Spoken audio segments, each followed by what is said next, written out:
చాలా చిన్న కులము మాది. ఎస్సీ వాళ్ళకంటే తక్కువ కులం దక్కల వాళ్ళము. మాకు ఒకటే ఇక్కడ 2 ఇండ్లు ఉన్నాయి, 2 కుటుంబాలు ఉన్నాయి. మాకు ఇల్లు లేదు. నేను డబుల్ బెడ్రూమ్కి పెట్టిన, డబుల్ బెడ్రూమ్ రాలేదు. మొన్న ఇందిరమ్మ ఇండ్లకు పెడితే వచ్చింది. నాకు గ్రామ పంచాయతీ కాడ అతికేసిండ్రు, మా 2 పేర్లు అతికేసిండ్రు. నాకు 3 పిల్లలు, చిన్న పిల్లలు. మా ఆయన కూలి పని చేస్తాడు, నేను కూలి పని చేసుకుంటా. తినడం రేషన్ కార్డులో కూడా 2 పేర్లే ఉన్నాయి మా బియ్యానికి. మొన్న ఒక చిన్నోని పేరు వచ్చింది, ఇంక 2 పిల్లల పేరు కూడా ఎక్కలేదు. మాకు ఇల్లు లేదు, ఏం లేదు. చేసుకుంటే బతుకుతాం, లేకుంటే లేదు. చాలా పేదోళ్ళము.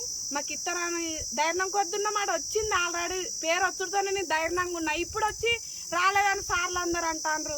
మేము ఏం చేయాలి? కడియం సిరియార్ గారు మీకు ఇల్లు వచ్చింది కాబట్టి ఖచ్చితంగా మీకు వస్తుందని అన్నాడు. కడియం సిరియార్ గారి మాట మీదనే నమ్మకం కొద్దే ఉన్నాం.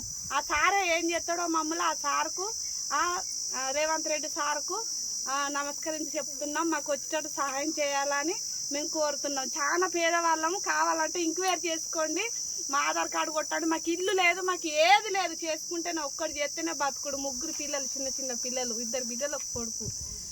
ఇది పరిస్థితి సార్.